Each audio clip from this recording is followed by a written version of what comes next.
Hey, this is Miss Hall with Capitol High School in Olympia, Washington. And we are going to talk about atomic structure today for IB Chemistry. So this is section 2.1, the nuclear atom. And this is kind of an essential key idea from this topic, that the mass of an atom is concentrated in its minute, positively charged nucleus. And I'm going to ask this question to you based upon your history of the atom project. Which scientists from that project really supported this statement experimentally, that most of the mass of an atom is in its dense, positively charged core, and the rest of it is mostly empty space? Who was that? And hopefully you remember that that is Rutherford and his famous gold foil experiment, where he shot alpha particles, those positively charged particles, through a thin piece of gold foil. And his results ended up showing that, again, most of the atom is empty space, but there is this dense, positively charged center or core to these atoms. Here are our learning targets from topic 2.1. And we're really going to focus on this first one, second one, could potentially do a little bit of the third one. We'll get back to dealing with atomic masses and relative abundance later, but we're really going to focus on the structure of an atom, how to model it, how to show it using nuclear symbols, and understanding those three key subatomic particles in this lesson. Okay, subatomic particles, what are they? The three key subatomic particles that you should know.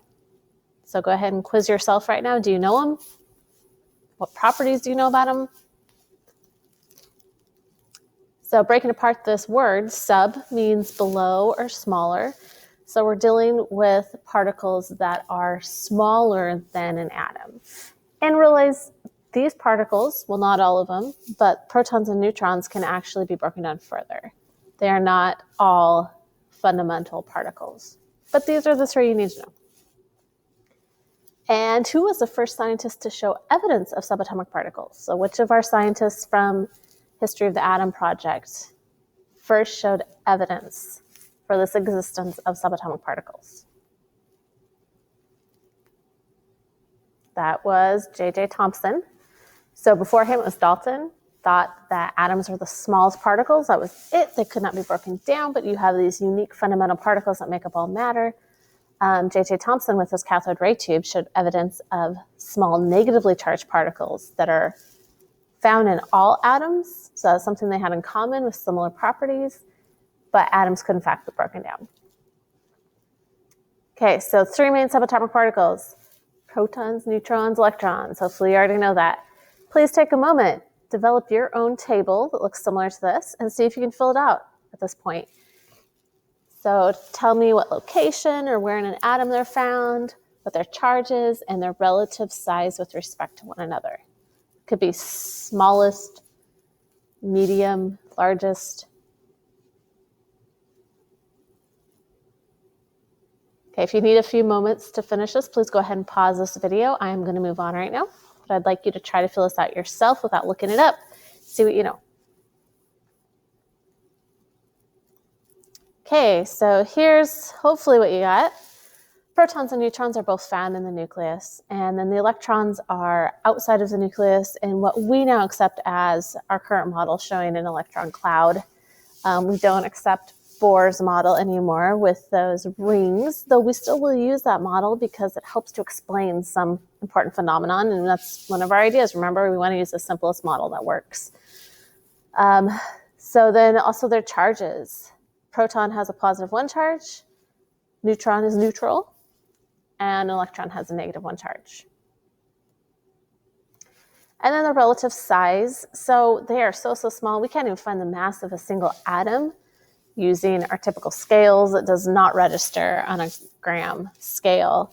So we come up with our own units, atomic mass units. AMUs are typically used. It keeps it simple. And we just say arbitrarily, really, a proton has a mass of 1 AMU, a neutron has a mass also of 1 AMU. It keeps it really, really easy to quantify indirectly the mass of a single atom and these subatomic particles make them up. Again, there's no way to find the mass of these individually. So electrons really do have mass. but they are about 1/2000th the size of a proton or electron. And so for our purposes, when we're describing or talking about the overall mass of an atom, we say that they really don't contribute. So their mass is approximately 0 AMUs. And remember, I mean, they are so small. Most of the mass, most of the space is taken up by protons and neutrons in that atom. So that area where electrons are found, they're so tiny, they have such low mass that it's basically empty space. They do have a significant charge, though. It is exactly opposite of a proton. The data booklet has some key information, so let me go ahead and show you how to find your data booklet. All right. So in the chemistry class in Schoology, in materials,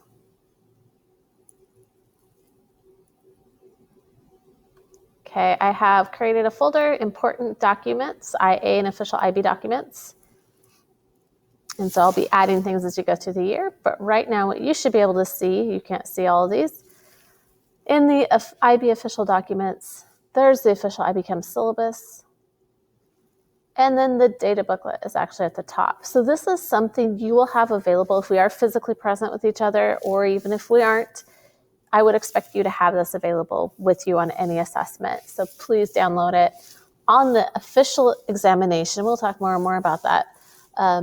Paper 1 is multiple choice. You actually don't get this whole data booklet. You get the periodic table, and that is found in here. But on paper 2, that's kind of short answer, problem solving type problems. And on paper 3, if we have that this time for this testing round when we will test in 2 years, you will also have access to this. There's a lot of useful information. So we'll have plenty of time to work with this. Again, if we were physically present, you'd have a hard copy of this data booklet with you when you took assessments in my class. So table of contents, some important equations, and they are matched with topics. So we will get to this equation as we continue on in this unit. And then we are also going to talk about 12.1. So there's some important equations we will be discussing. Important constants, and you notice at the bottom of this is one that might be useful to us. 1 atomic mass unit, its actual mass in kilograms. Look at how small it is. If you were to write that out, we would have 26 zeros in front of this number if we have it in kilograms. So it would be even smaller if it were or no, it wouldn't be smaller. It'd be a little bit bigger if it was grams, but incredibly small. That is the equivalency if you were asked to convert. Okay, and then this is where I found those fundamental particles. So if you are asked to find the actual mass, here we go. And notice proton and neutron are actually different, but we're talking about the precision of this, so small. We go to, again, we're on the magnitude of order of -27 when we're talking about kilograms. So for our purposes, really, they're essentially equivalent. An electron, though, look at it's 3 magnitudes of order smaller. So we're talking, again, 1/2000th the size. And then it also gives you the charge of those in coulombs. Again, we'll get to that later. Don't worry about knowing what a coulomb is right now. But this is where you can find some actual data, more quantitative data than what we typically use if you're ever asked to use something more specific. But again, really for the most part, when we're talking about their mass, we're in AMUs. And again, 1 AMU for both protons and neutrons, and we assume 0 for electrons. So the scale of an atom, again, this was really Rutherford's experiment. An analogy to the size of the atom is if you have this rugby stadium, and on the center of the pitch there was a grape, that would be like the nucleus, the protons and neutrons. That's where most of the mass of the atom is found. If you were one little person up here at the very, very top row, that would be an electron. That is the magnitude difference between these. So, and it's also showing how most of the atom is empty space. So just to try to be able to allow you to visualize this in some way. And that is, again, what Rutherford was showing. Very, very few alpha particles actually bounced off. It'd be like hitting that grape in the center of the stadium. That is the only time that alpha particle would change direction. And it would go right through the rest of the time. The most of it is empty space. All right, protons. A little bit about protons. Hoping this is review, but I want to make sure everybody has this information. Again, these are positively charged particles. Give them a +1 charge associated with each proton. They are found in the nucleus. And this is a critical term that you need to know. I mean, throughout all the chemistry, this is essential stuff. The atomic number is the number of protons in an atom. So a lot of times we don't ask what is the atomic or what is the number of protons. We would say atomic number. The atomic number of this element or this atom is this. So that's a really important term to know. Okay, and this is what determines. This is the subatomic particle that determines the type of the atom, or in other words, what element we have. This is it. The number of electrons, the number of neutrons can vary, and you still have the same type of atom. It is all about the protons. So make sure you really, really understand that as well. Okay, and on the periodic table, you should be able to identify the atomic number and therefore the number of protons. There's our symbol on the periodic table. And so the atomic number is usually, it's above it, a whole number. And so it could be centered on my periodic table in this class, the big one. It's on the right-hand side, but it should be pretty clear what the atomic number is. And as you go left to right across the periodic table, that atomic number always increases by 1.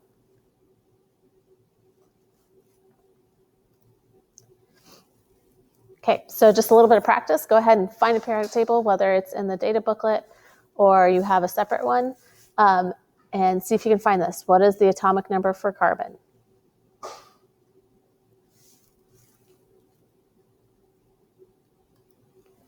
And then what element has an atomic number of 11? So I have my periodic table, and this is a little bit different from the one in the data booklet. What you might notice if you find the one in the data booklet, it's hard to see, is it doesn't have the names. So that's something you're going to want to be familiar with. Since that's a periodic table that will be given to you, you do need to be familiar with the names of those elements. And a lot of that is just going to come from 2 years of practice. I don't expect you to sit down and memorize them all. But carbon, you should find, I don't know if you can see that. Oh gosh, on mine, there we go. That atomic number, the number of protons on that top right-hand corner is 6. So every single carbon atom in the entire universe has 6 protons. Any atom with 6 protons has to be carbon. If that changes, it's no longer carbon. And then hopefully on a periodic table, you found that sodium has the atomic number of 11. So again, that's what defines it as being sodium. All right, moving on to electrons, another key subatomic particle. These are a fundamental particle. Electrons cannot be broken down.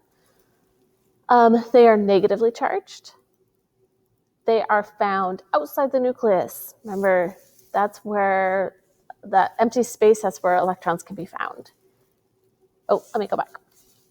So this model, this would actually be the nuclear model developed by Rutherford. We have the center nucleus, and actually it wouldn't be refined into neutrons yet, but we would have that center core and then electrons moving around the outside. This isn't quite Bohr's model yet because it's not showing discrete energy levels with varying energies, like an inner energy level and outer energy level. So it's kind of a hybrid. But this is a common one that we see, and it's really not the current accepted model, but it works for a lot of purposes. Okay, neutrons, the third subatomic particle. So these are neutral, no charge. They are found in the nucleus. And kind of think about this. Why? What is the purpose of neutrons? What would happen with anything greater than hydrogen with 1 proton? Helium, lithium, as we get more and more protons, what happens when you bring 2 positively charged particles together? You should know that they repel each other. So neutrons are essentially the glue that helps hold the nucleus together. There's this combination of strong nuclear force and electrostatic repulsive force. And neutrons provide some essential strong nuclear force to pull those neutrons together. Otherwise, again, nothing more than hydrogen would ever exist. Okay, found in the nucleus, helps hold the nucleus together. So it does have an essential role. And it helps to give these elements mass. Okay, mass number, another essential definition you need to know. The mass number is the sum of the protons and neutrons in an atom's nucleus. So this should make sense. Since electrons don't really have much mass, the thing that gives the elements, the atoms, their mass are the number of protons and neutrons. And since we decide that a proton has a mass of 1 AMU, a neutron has a mass of 1 AMU, the mass number is really the sum of these, how many you have in AMUs. So here's an example. If a fluorine atom has 9 protons and 9 neutrons, what is its mass number? Its mass number, you just add those together, would be 18 atomic mass units, or AMUs. Again, we ignore the electrons. There are electrons are in it, but they don't significantly contribute to the mass.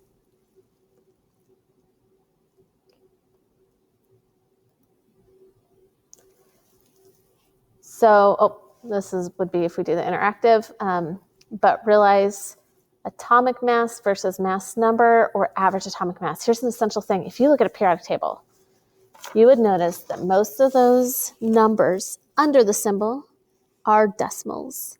These are not mass numbers. You never ever use the periodic table to find mass number. So this is for a single atom. We'll talk more about what those numbers mean later, but that is something that students get wrong all the time. You cannot directly determine mass number from the periodic table. You have to be given additional information. And we'll practice this in your worksheet today. Okay, another essential thing to know, isotopes. So isotopes are atoms of the same element that have different mass numbers. And how can that happen? How can you have 2 atoms, both fluorine atoms, that have different mass numbers? First off, what can you absolutely not change? If they're both fluorine, you can't change the number of protons. Otherwise, it'd be a different element. You aren't doing that. So they have to have 9 protons. If you change electrons, yeah, you can do that, but that's not significantly changing the mass. So that leaves you one thing. That's the number of neutrons. The number of neutrons can vary. Okay, so that's how we get isotopes. Isotopes are atoms of the same element that have different mass numbers because they have different numbers of neutrons. Okay, and here's how we show that. This is one way. I'm going to show you 2 ways. So if you're shown the name of an element and the little hyphen, and then the number afterwards, that's the mass number. We have to be given that. You cannot directly determine that off the periodic table. So you have to be told what the mass number is. And from that, you should be able to determine the number of protons and neutrons. So if it's hydrogen 3, if you look at the periodic table, hydrogen always has 1 proton. If that mass number is the sum of the protons and neutrons, that must mean that this specific hydrogen atom, this isotope of hydrogen, has 2 neutrons and 1 proton. That's the only way to get that mass number. Okay, so it is some essential information. This tells you so much, as long as you have a periodic table or know the number of protons. So number of protons, again, you determine that from the periodic table. Number of neutrons, you have to be given the mass number to determine the number of neutrons. You cannot use the periodic table to determine that. So this would have 1 proton, 2 neutrons, to allow for the overall mass number of 3. Okay, try this one. I'll give you a few seconds. See if you can use this specific isotope and determine the number of protons and neutrons.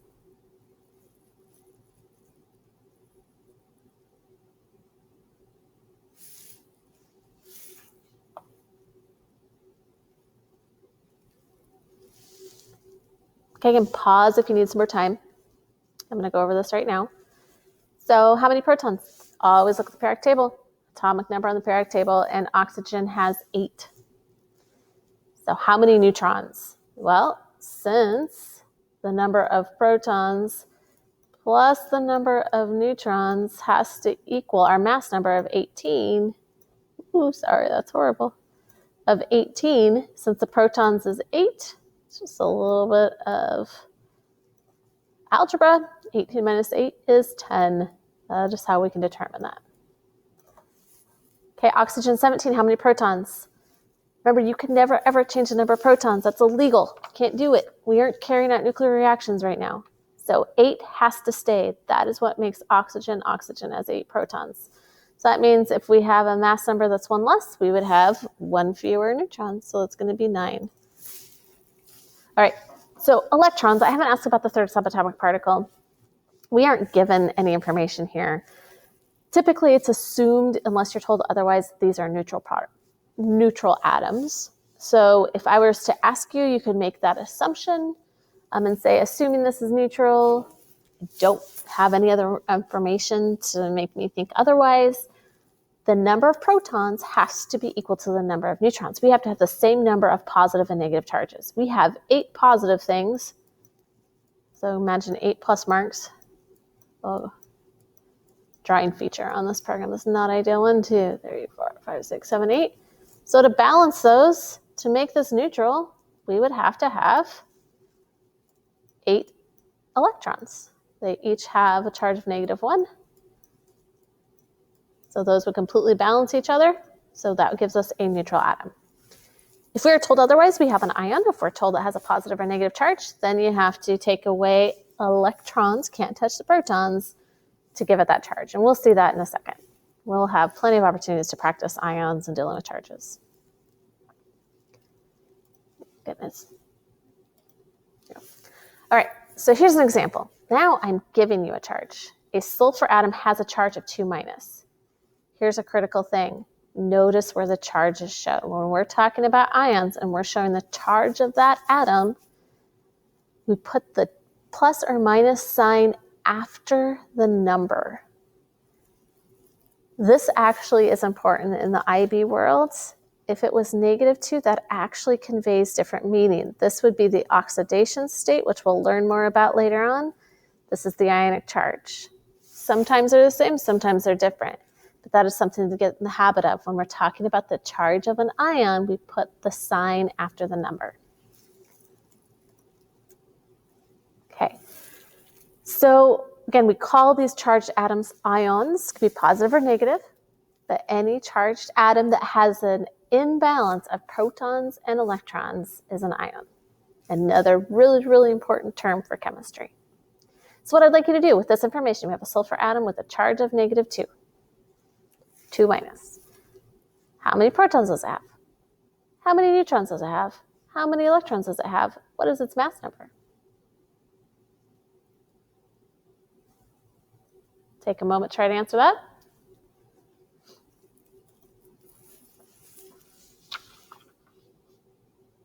A hint, there's a little bit of a trick in here.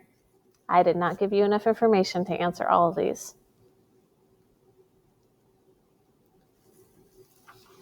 Okay, so go ahead and pause this if you need more time.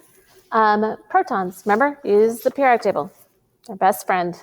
We need this in chemistry. And this is why I don't make you memorize the periodic table, because you should always have access to one. Sulfur has 16 protons. If it has a charge of -2, that means it has 2 more negative things. We can't touch this. So the only way we can get 2 more negative things is adding 2 more electrons and protons. So we have 18 electrons.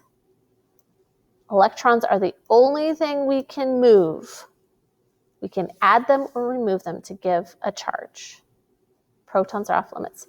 Neutrons, you can't determine that. If you looked at the periodic table and said, ooh, it's 32.066, I'm going to say its mass number is about 32, you would have gotten that wrong. That we'll find out is the weighted average of all the isotopes of sulfur, but you could not say that for a specific sulfur atom. So I would have to give you more information. I didn't give you that. So let's say, oh my gosh, ignore that one. Let's say, holy smokes, sulfur, and it has a mass number of 34. Now you can determine the number of neutrons. So mass number 34, and I either have to give you the number of neutrons or the mass number to determine one or the other. You have to be given that extra information.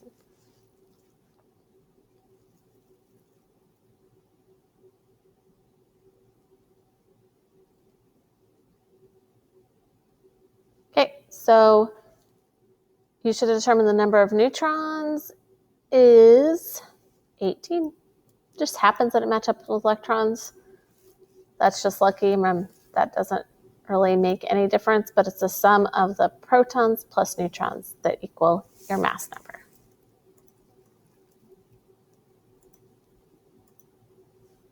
Okay. Here's a different way to represent a single isotope, single type of atom of that element. Instead of writing the hyphen and the mass number, this is called the isotope or nuclear symbol, and IB tends to use the word nuclear symbol. So we have the elemental symbol here, And then we have the number of nucleons, or the mass number, and the atomic number. So notice this is kind of flipped around from the symbols on the periodic table, where the atomic number is on top and the mass number is on the bottom. And that's a big hint that you are dealing with an isotope because of that rearrangement of numbers. So that's my guess as to why they do this.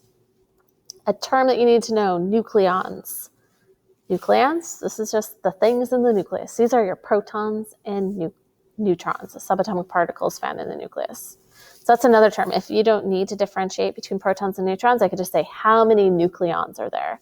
Remember, it really is the nucleons that determines the mass of an element. So the number of nucleons gives us the mass number. Just another term that chemists use that you need to be familiar with, nucleons.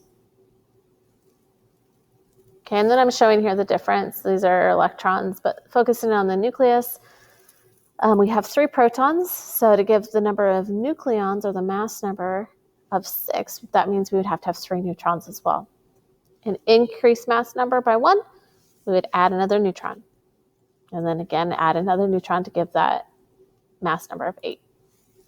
Okay, here's a nuclear symbol, and this is really the term that IB likes. It's really the same thing you just saw, but here is the generic formula, and do be familiar with this. This is specifically in the syllabus. This is a form that you need to be familiar with. So X is just the generic atomic symbol, can be found on the periodic table. So for carbon, it's C. A, that's your mass number, or the number of nucleons. Be familiar with what each of these generic letters mean. Z, that's your atomic number. Because I've seen them just ask like in a multiple choice question. They give you some question, they put Z equals 18. They expect you to know that Z is the atomic number. They're showing you the atomic number. So know this really well. Know what each of those represents. X, the elemental symbol. A is your mass number. Z is your atomic number. Know that. So this would be a filled out one for magnesium, 2+. We can also add the ionic charge. And again, notice that the charge is after the number. So that can also convey information about the number of electrons. 12, that will always be true for magnesium. So you can always fill out this and this. That will never change for magnesium. Mass number has to be given to you. This is the number of protons plus neutrons. They just happen to be balanced in this case. And again, if it's an ion, you would be given that charge. So since it has a +2 charge, that means there are 2 more positive things and negative things. Can't touch the protons, so that means you have to get rid of 2 negative things. So there would be 10 electrons.